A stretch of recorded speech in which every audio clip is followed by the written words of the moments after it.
Tracking, alerting, protecting. This is WKYT News at 4:30. A Laurel County mother claims someone tried to break into her apartment to take her children.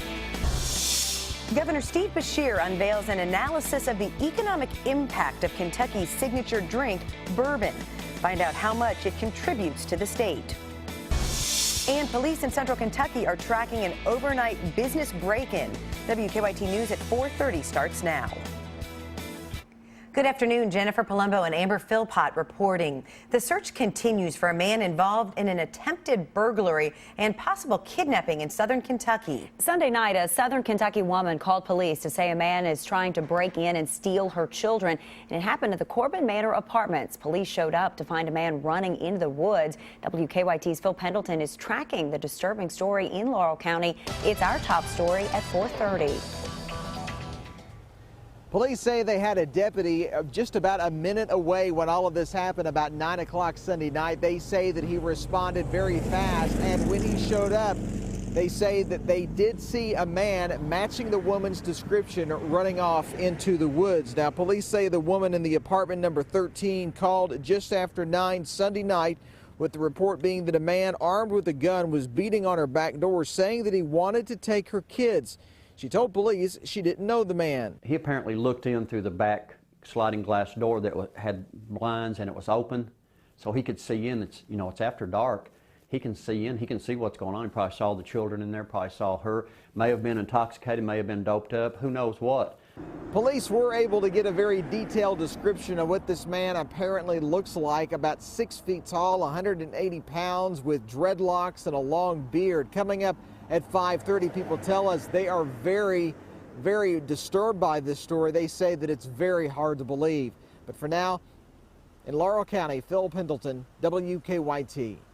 The Laurel County Sheriff's Office says if anyone wants to leave any information about this incident, they can do so anonymously. Police are investigating an overnight break-in at a central Kentucky store. The Franklin County Sheriff's Office says someone threw a rock through the glass door of the Saks Market on Demerson Lane. That's off US 127 around 1:30 this morning. Several items were stolen. Police think 2 men were involved in the crime, and they may be driving a late 90s model white Ford pickup. Well, it is certainly a chilly day here in the Bluegrass and not a lot of sunshine out there today. That's right, and we are going from chilly today to cold tonight. WKYT Chief Meteorologist Chris Bailey is tracking temperatures in the First Alert Weather Center, and Chris, 30s? Yeah, it's a good possibility later on tonight. We've got to get rid of the clouds first, though, and I do think we'll see some breaks developing a little deeper into the evening hours and certainly overnight. But your live First Alert Defender, I've added the satellite under there because I want to show you just how much cloud cover we are seeing that is increasing from north to south. All of that around a big area of low pressure, a nor'easter off the New England coastline that is developing, and that's what we're getting, some byproduct from that, at least with the chill, the clouds, and the gusty winds. Now, live First Alert Defender, nothing going on across central and eastern Kentucky. Look at some of our live sky cams, Frankfort, Georgetown, into Richmond, and of course here in Lexington, where we have the gusty winds, we have that threatening sky. We've been trying to see 1 or 2 little peaks showing up, but boy, oh boy, that is just kind of a nasty look that is outside as of now. Those temperatures being held below normal, 51 in Ashland, low and mid 50s across most of central and eastern Kentucky. As we roll forward, temps continue to drop at least over the next 24 hours when we have the possibility for some frost, especially by Thursday morning.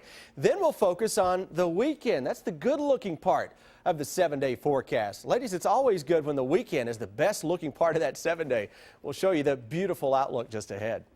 Indeed it is, Chris. Thank you. Kentucky's booming bourbon industry continues to surpass expectations. The most comprehensive study of its impact on the state economy reveals not just Kentuckians, but people around the world are lapping up all things bourbon.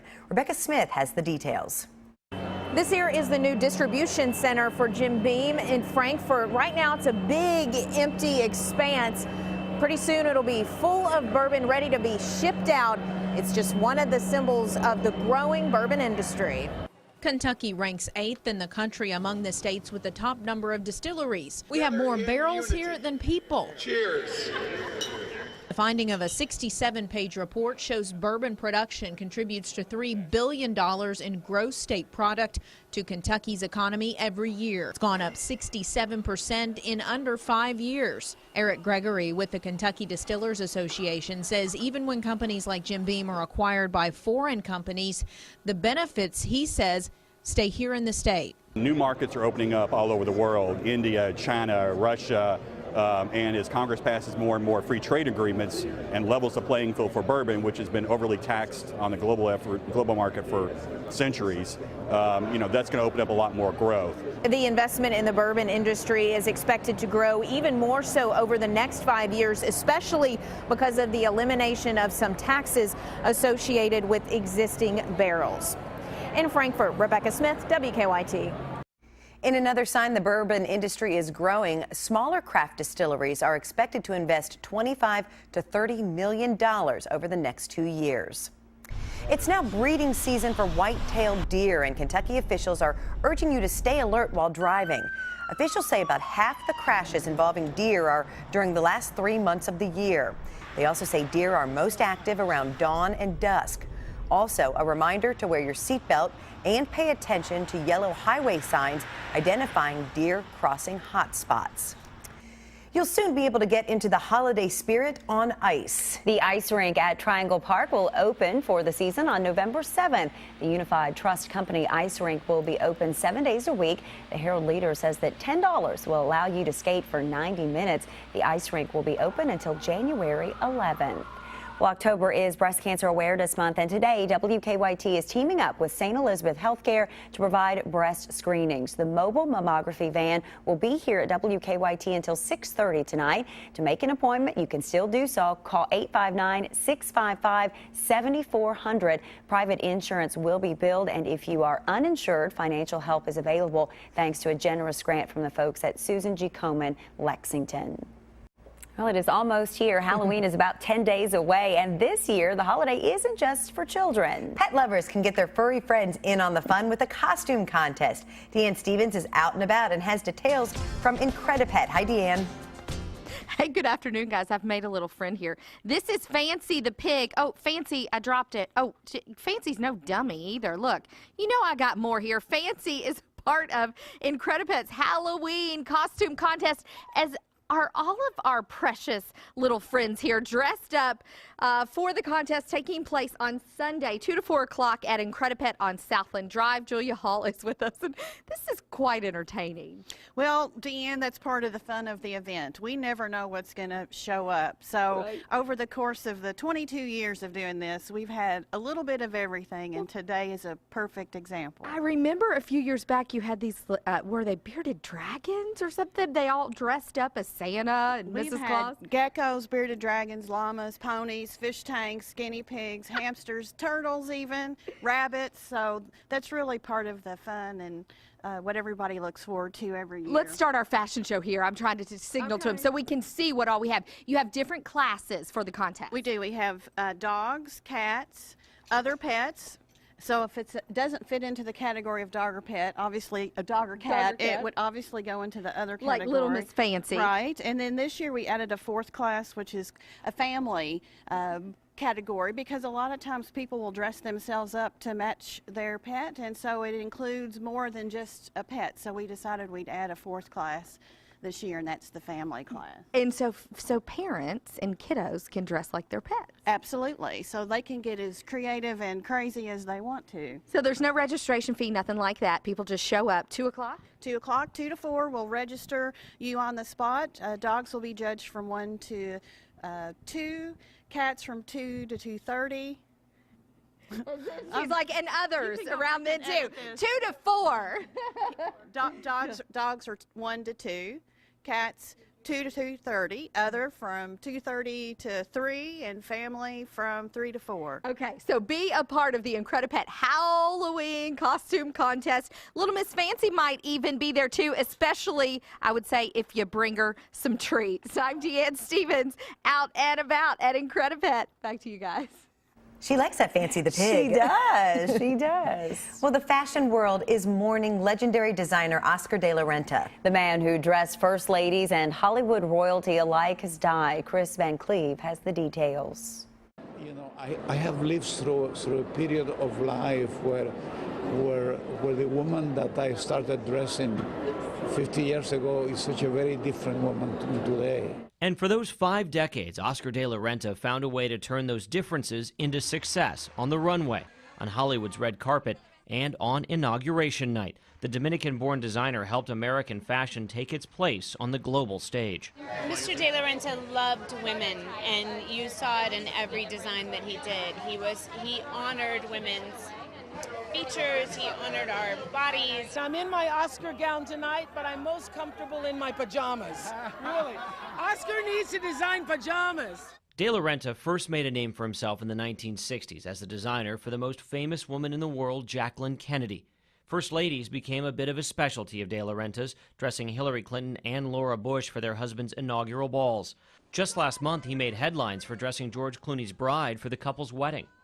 To de la Renta, the dress wasn't the most important part of fashion.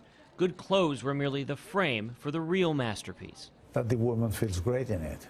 That's what makes it weird. You know, you have to look at the woman first. If you look at the gown first and you look at the gown after, then it's a bad gown. Oscar de la Renta was 82 years old. Chris Van Cleve, CBS News, New York. Singer Lorde is getting no love in San Francisco, at least during the World Series. 2 radio stations are refusing to play her hit song Royals because the Giants play the Kansas City Royals for the title. The single isn't actually about the Kansas City baseball team, but Lorde has said the song is partly inspired by seeing a photo of former Royals third baseman George Brett in uniform.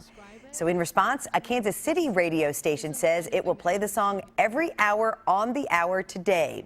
Game 1 of the World Series is tonight in Kansas City. Underwater pumpkin carving, a giant cinnamon roll, and human foosball. It's the video that will have you talking. Take a look at this. Carving award-winning pumpkins is not easy, but how about doing it underwater? That's just what several divers did in Key Largo, Florida, for the annual Underwater Pumpkin Carving Contest. Artists of all ages carved fun-loving faces, sea creatures, and they even accessorized their pumpkins. While creating their underwater masterpieces, divers were challenged to keep the hollowed-out pumpkins from floating off while they carved their works of art. That is pretty talented. It is. Mine on ground don't even look that good. No. Well, cinnamon and spice and 100 pounds of nice, a 100-pound cinnamon roll cooked up this weekend at a bakery in Texas. Bakers at the House of Bread began making the monstrous dessert early in the morning. Since their oven wasn't big enough to hold it, they had to cook half of the cinnamon roll at a time. They then served it up to customers, and what was left was donated to a program that helps feed the homeless. Now about this, dozens of people turned out for Green Bay's first ever human foosball tournament Saturday. Participants lined up to take their place on the field, and they were required to hold on to a PVC pipe while the ball was in play. All the proceeds benefited a local program that aims to get more elementary and middle school aged girls interested in science, math, and engineering. I love that. I do too. Yeah. It's great. And all for a really good cause. All right, we've got a lot more to bring your way. Stick with us now. Here's what we're working on for you at 5 o'clock.